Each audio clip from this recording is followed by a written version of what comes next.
Irmãos, vamos abrir,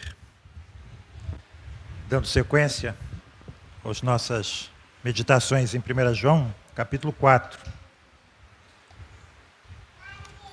E hoje eu gostaria de ler somente o verso 11.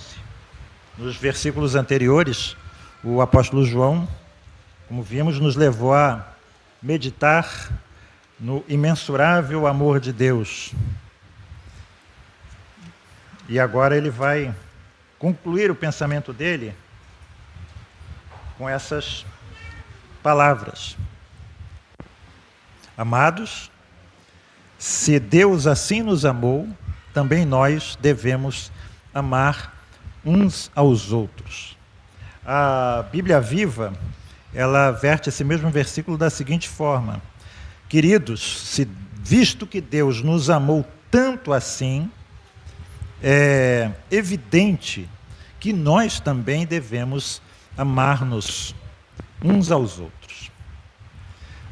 Os irmãos notam que aqui o apóstolo João está concluindo, como vimos, o seu argumento, não é?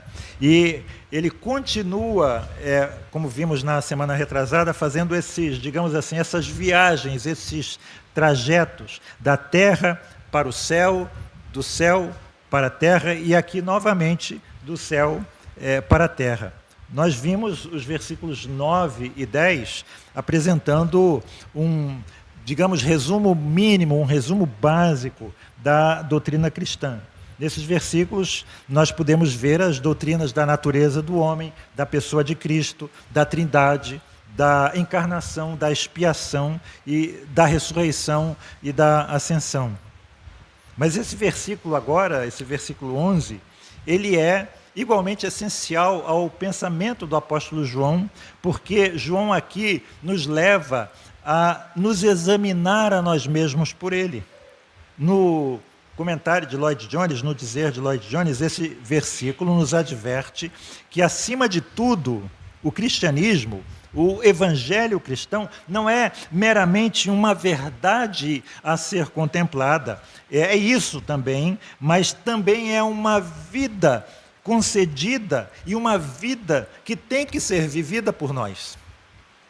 Talvez João aqui tenha lembrado de quando ele estava juntamente com Pedro e Tiago e Jesus, obrigado, no Monte da Transfiguração, e Jesus foi transfigurado à vista deles. Moisés e Elias apareceram, começaram a falar com Jesus, e João, Pedro e Tiago ficaram extasiados, lógico.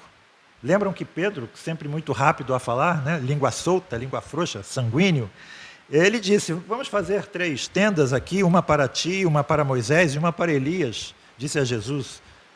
E o próprio Deus teve que interromper a palavra de Pedro, disse: esse é meu filho amado, a ele ouvi. Mas João, Tiago e Pedro queriam ficar ali para sempre. Podemos dizer que eles queriam ficar ali gozando daquela experiência espiritual extraordinária. Mas vocês sabem, irmãos, que aquilo não foi possível. Eles logo tiveram que descer aquele monte, e lá embaixo, no sopé do monte, eles tiveram que enfrentar um grande problema. Havia um pai desesperado, havia uma criança endemoniada, havia discípulos que não estavam à altura de resolver aquele problema.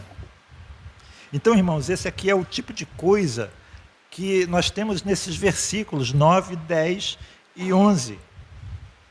Nós vimos esse mesmo tipo de problema também nos versículos 1 e 2 do capítulo 3, contrastando com os versículos 3 e 4.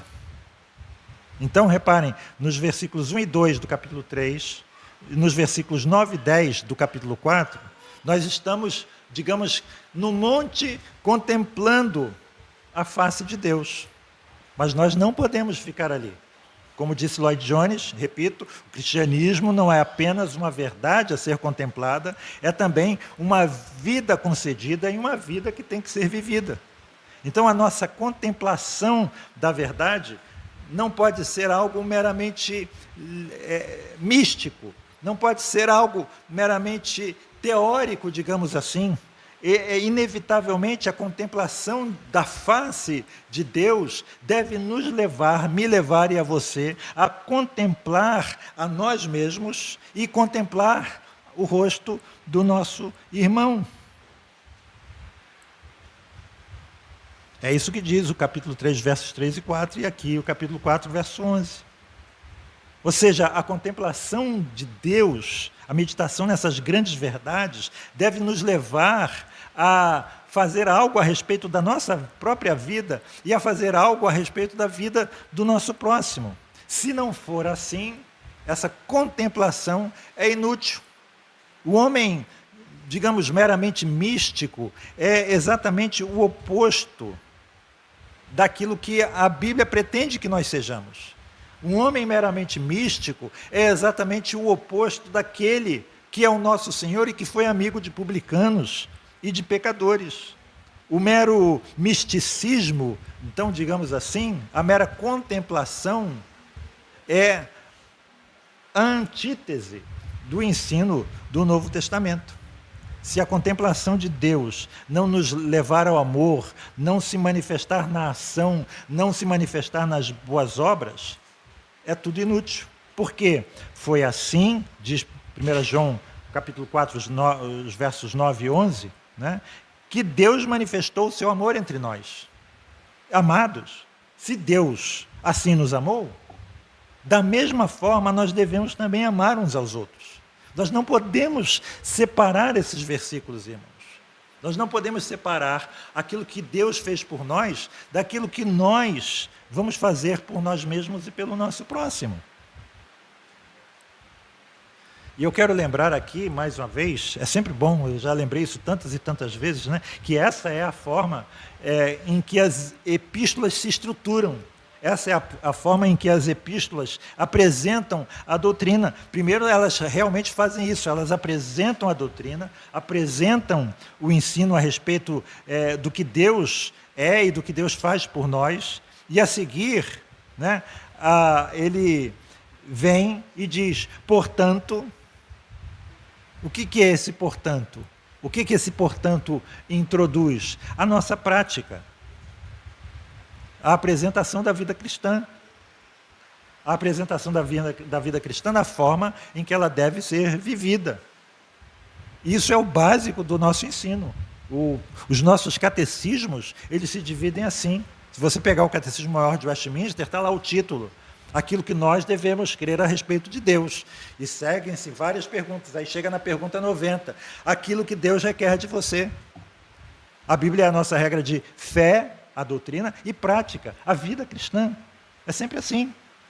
É muito agradável nós ficarmos na primeira parte. É muito agradável entender aquilo que Deus fez por nós. É muito agradável ver como Deus nos ama. Talvez seja por isso que as caixinhas de promessa tenham sido tão populares no tempo em que eu era jovem, né? Todo mundo gostava de comprar aquelas caixinhas, cada dia tirava uma promessa de Deus para a sua vida. Alguns diziam assim, é o horóscopo cristão, né? Mas sempre tem a contrapartida. O que Deus requer de nós? Sempre se manifesta assim, irmãos. Dá um exemplo aqui. Jesus, em João capítulo 15, 11, ele disse assim, tenho-vos dito isto para que o meu gozo permaneça em vós e o vosso gozo seja completo. Esse é o céu, a contemplação, tudo aquilo que Jesus disse antes. Na casa do meu pai há muitas moradas, olhando para essas coisas todas. Mas aí ele acrescenta no verso 12, o meu mandamento é este. E qual é? Nós sabemos que vos ameis uns aos outros, assim como eu vos amei. Fé e prática.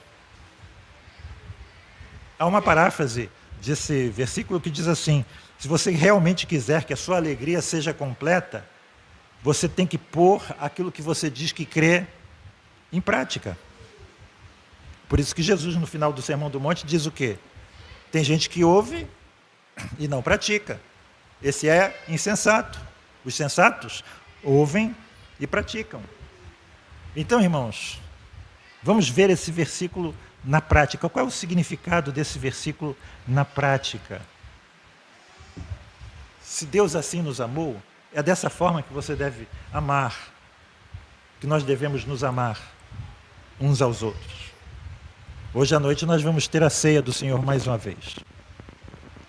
E a recomendação é: examine-se assim o homem a si mesmo. E, prevendo esse exame, eu quero fazer uma pergunta para você aqui. Será que aqui existe algum irmão que você vê com algum tipo de reserva? Será que aqui existe algum irmão que tem um comportamento tal que tende a deixar você impaciente, que tende a levar você a uma certa irritação? Será que existe aqui algum irmão que você considera ser uma pessoa difícil? Lembre-se, você está lá no monte contemplando Jesus, mas você tem que descer do monte. E quando a gente desce do monte, nós encontramos problemas, porque você é uma pessoa decaída vivendo no meio de pessoas decaídas. E o que João diz que você deve fazer a respeito dessas coisas? A resposta é: se Deus assim nos amou. O que significa isso? Isso significa que antes que você faça alguma coisa, que antes que você fale alguma coisa, que antes que você reaja de uma determinada forma, de acordo com esse sentimento instintivo que você e que eu temos, que todos nós temos, que nós precisamos lembrar de certas verdades e aplicá-las na nossa vida. Porque, irmãos, muitas vezes eu me sinto irritado, eu me sinto perturbado, muitas vezes eu me sinto impaciente, eu me sinto com vontade de dar um sermão em alguém, ou às vezes até um safanão em alguém. Mas a primeira coisa que eu e você precisamos fazer é lembrarmos o que Deus fez por mim e quem eu sou como resultado daquilo que Deus fez por mim. Qual é a minha identidade agora? Qual é a minha condição agora? E tendo pensado nisso, tendo meditado nisso, a conclusão dos versos 9 e 10, se quando eu era inimigo de Deus, inexplicavelmente Deus me amou de uma tal forma que Ele deu o que era de mais precioso para Ele, para que eu pudesse ser reconciliado com o Pai. Por que eu sinto agora instintivamente que não estão me tratando da forma como eu devo ser tratado? Porque instintivamente eu fico sentindo que estão agindo errado comigo, que não estou sendo tratado de justiça. E por que eu nunca percebo que eu também posso estar tratando mal outra pessoa? Por que eu nunca percebo que eu não estou tratando com justiça a outra pessoa? Por que eu sempre sinto que sou eu a vítima e nunca percebo que sou eu o algoz? Por que eu sempre percebo com muita clareza que a outra pessoa é que é difícil, que eu sou uma pessoa tão amorável, tão calma, tão mansa e tão pacífica, que as pessoas, ao menos se percebessem isso, que o problema está com elas, se soubessem que se elas mudassem, nós poderíamos viver felizes e os problemas acabariam? O que diz o Evangelho a respeito disso, irmãos? Pare um pouco, espere um pouco, pare por um momento, olhe para você mesmo, se lembre de quem você é. E aqui, olhe para a nossa doutrina. Nós precisamos lembrar, irmãos, de que nós nunca podemos tratar o pecado de maneira incidental. Nós precisamos lembrar de que, apesar de sermos novas criaturas, há um velho homem e uma velha natureza que ainda estão aqui, como diz, fiapos da velha natureza. E que nós precisamos lembrar, como diz o comentário de Gerardo Voss, que esses fiapos eles se assemelham à natureza do próprio diabo. Então, irmãos, o velho homem e a velha natureza estão aqui, presentes. No meu tempo de juventude, essa velha natureza era descrita numa única palavra, o ego. Eu me lembro que havia folhetos em que havia o coração com a cadeira dentro, e dentro, assim, sentado na cadeira, o ego, e Jesus do lado de fora, né? Evangelismo, o ego, o ego. Por isso que por isso que João Batista diz, convém que ele cresça e que eu, o ego, diminua. O grupo de NA diz, convém que ele cresça e que eu desapareça. O eu desapareça. Então, irmãos, se você for honesto consigo mesmo, se você examinar-se a si mesmo, você provavelmente vai perceber que a maioria dos seus problemas, que a maioria das suas dificuldades tem a origem nesse ego grande que todos nós temos. Martin Lloyd Jones diz, uma das maiores tragédias do pecado, uma das maiores dificuldades que o pecado acarreta em mim e em você, é essa sensibilidade exagerada que todos nós temos a nosso próprio respeito. Esse é o efeito da queda. É isso que a queda faz em mim e em você. O egocentrismo, prestar atenção em mim mesmo, se eu sou tratado da forma que eu mereço, se eu estou sendo tratado de acordo com a minha importância, se as minhas necessidades, se os meus desejos estão sendo satisfeitos, se estão me dando os meus direitos. E assim eu estou sempre pronto a me defender e a condenar aquelas mesmas atitudes que eu mesmo tenho quando me relaciono com outros. Eu me magoo com as atitudes de alguém, mas não tem muita importância se eu mesmo manifestar esse tipo de atitude. A autossatisfação, faço sempre o que me agrada. O egoísmo, eu sempre em primeiro lugar. A autopiedade, por que as pessoas me tratam assim? A autoindulgência, eu não faço nada para prejudicar os outros, para ferir alguém. Eu não estou errado, de modo algum. Por que então as pessoas têm que ser tão difíceis e me tratar dessa forma? Então, se nós formos sinceros, nós veremos que é muito fácil a gente se sentir ferido. E assim, quando nós estamos convivendo com uma pessoa desagradável, nós também nos tornamos desagradáveis. Quando estamos convivendo com uma pessoa odiosa, nós também nos tornamos odiosos. Nós estamos sempre na defensiva. Miserável homem que sou. Como eu posso escapar desse ego terrível que eu tenho e que me faz brigar, lutar, ao invés de amar como Deus me amou? Assim, irmãos, a primeira consequência prática da contemplação de Deus, nos versículos 9 e 10, precisa ser me levar, me conduzir a, em primeiro lugar, a lidar comigo mesmo, não a lidar com o meu próximo. Isso é frequente. Às vezes, quando nós pregamos sobre casamento, relação conjugal, chega a esposa e diz, poxa, meu marido devia estar aqui. Ou o contrário, poxa, minha esposa devia estar aqui. Nunca ninguém veio me falar disso, que bom que hoje eu estou aqui. A primeira consequência prática, então, irmãos, deve ser isso. Eu preciso lidar comigo mesmo.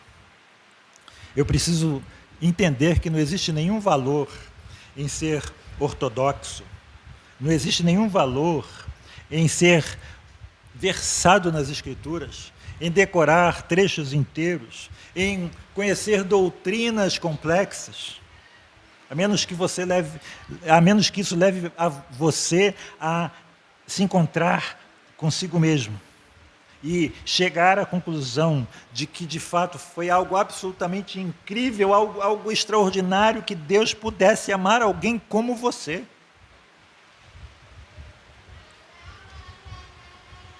E, como diziam os nossos pais na fé, se você realmente passou já por essa experiência, se você realmente já se viu como você vai ser uma pessoa a quem homem nenhum é capaz de insultar e magoar. Por quê? Porque no dizer daquelas pessoas do passado, porque ninguém vai conseguir dizer algo que seja ofensivo, bastante ruim sobre você, porque você sabe que a verdade é muito pior do que aquilo que eles pensam. Mas nós não paramos aqui. É claro que além de você ver a si mesmo, depois de você ver a si mesmo, como disse Jesus, depois de você tirar aquela trave que está aqui, você é capaz de seguir em frente e olhar os outros com olhos puros. E agora você está olhando para outra pessoa. Mas agora você vai fazer isso depois de ter olhado para si mesmo. E isso faz algum tipo de diferença? Quando você é um fariseu, quando está tudo bem com você, quando não existe nenhuma falha em você, quando não existe nenhum pecado em você, você olha para o seu próximo de cima para baixo. Você olha o seu próximo como um ser que é moralmente superior àquela pessoa desprezível que está do seu lado. Mas se você já foi humilhado até o pó, a perspectiva é diferente. E aqui eu vou citar novamente, abre aspas para Martin Lloyd Jones. Quando o amor de Deus está operando em nosso coração, quando cremos no Evangelho e quando raciocinamos a partir desse amor, o que acontece é que vemos o nosso próximo em vez de ver o que ela está fazendo, o que ele está fazendo. E essa forma de ver errada constitui a metade dos nossos problemas nas relações humanas. Nós vemos o que as pessoas estão fazendo, mas não vemos as pessoas. O Evangelho nos faz ver as pessoas. E foi isso, irmãos, que Deus fez comigo e com você, ao nos amar. Ele olhou do céu para a terra e nos viu. Ele não viu simplesmente o que nós estávamos fazendo, mas ele nos viu. Ele também, lógico, viu os nossos atos miseráveis, mas ele nos viu. E como ele poderia nos amar? Como ele poderia amar um pecador? Mas nós sabemos que ele nos amou. Não sabemos por que ele nos amou, mas nós sabemos que ele nos amou. E aí João conclui: se Deus assim amou você, é dessa forma que você deve também amar o seu próximo.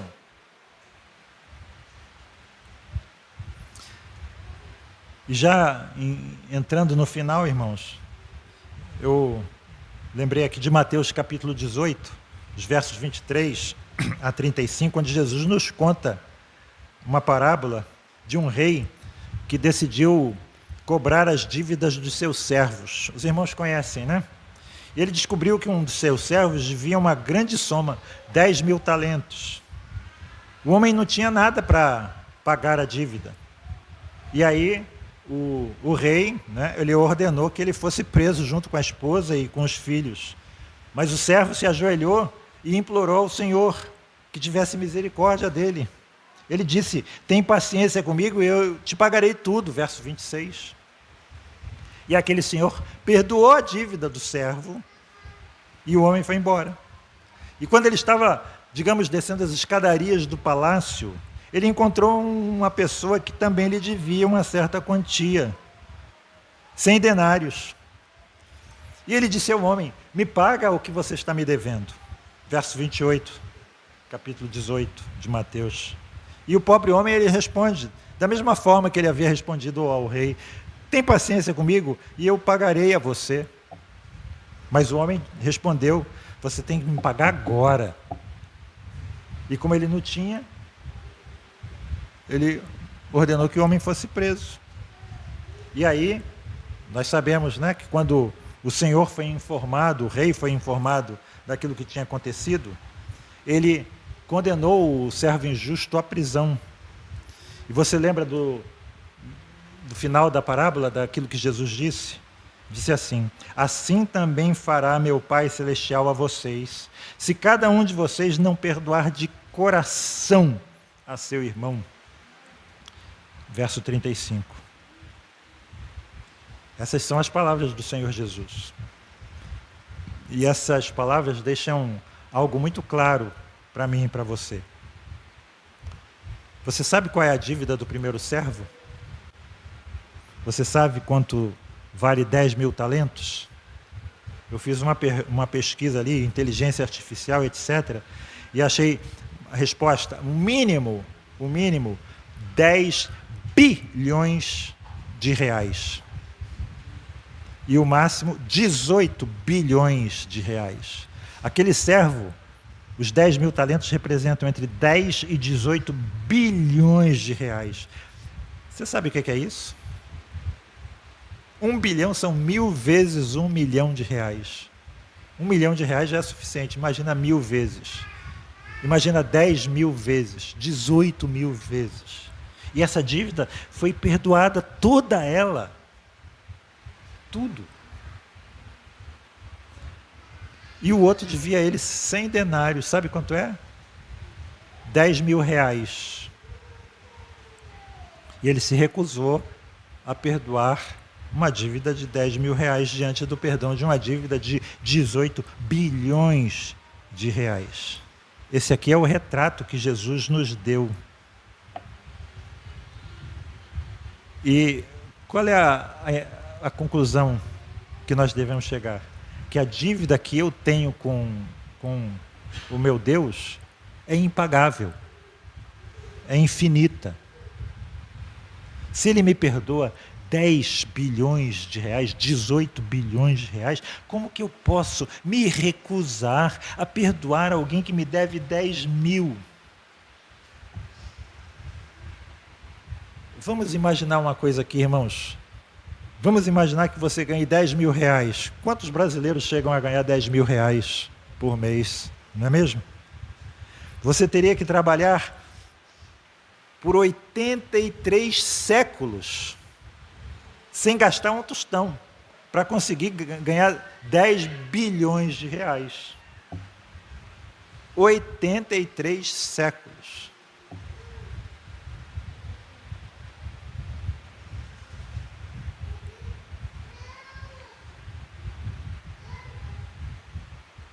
É interessante, irmãos, algumas pessoas ficam pensando, né, se eu não perdoar, eu não serei perdoado. Na realidade, sabe o que isso significa? Reparem que o homem disse assim para ele: ser paciente comigo e tudo te pagarei. Ou seja, espere 83 séculos e eu vou te pagar. É lógico que ele pensava que podia pagar? Talvez. É a justiça própria. É chegar a Deus pelo meu esforço, pelas minhas boas obras, pela minha superioridade moral. Ele não tinha sido verdadeiramente, interiormente perdoado. O que nós precisamos entender aqui por essa parábola, irmãos, é que se você realmente sabe que você foi muitíssimo perdoado, inevitavelmente você vai perdoar. É isso. Se você sabe o que Deus fez por você, inevitavelmente você vai fazer pelos outros. Sabe por quê? Porque nós não vamos poder evitar de agir dessa maneira. É isso que Jesus está querendo dizer aqui. Aquele que sabe que foi um devedor e que só por misericórdia a sua dívida foi quitada, é que sabe exatamente aquilo que Deus fez por ele. E esses não vão poder, de modo nenhum, deixar de perdoar. Por isso que a oração dominical perdoa as nossas dívidas, assim como nós perdoamos aos nossos devedores. Inevitável. É dessa forma que Deus perdoa as nossas dívidas. Da mesma forma que nós, que sabemos que fomos perdoados, perdoamos também aos nossos devedores. Por isso, irmãos, se Deus assim nos amou, é assim que nós também devemos nos amar uns aos outros. Que Deus os abençoe. Amém. E eu gostaria de encerrar essa mensagem orando, mas todos nós vamos orar. E orar cantando o hino 180. Hino 180. Vamos ficar de pé?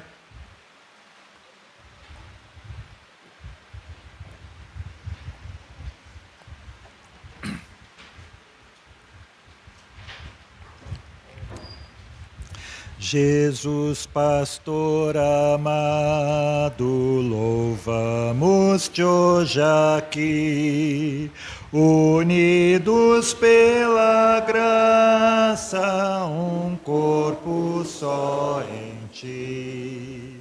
Contendas e malícias que longe de nós vão, nenhum desgosto impeça a nossa santa união. Família unida somos, família de Jesus, iluminados todos da mesma santa luz. A mesma fé nos une num só divino amor, e cheios de alegria servimos ao Senhor. Num só caminho estreito, Deus mesmo nos conduz. Só temos esperança no Salvador Jesus. Sua morte preciosa a todos vida traz, e pelo mesmo sangue nos vem a mesma paz. Pois sendo resgatados por um só Salvador, vivamos sempre unidos por mais ardente amor, com simpatia olhando os erros de um irmão, cuidando de ajudá-lo com branda compaixão. Jesus, suave amigo, ensina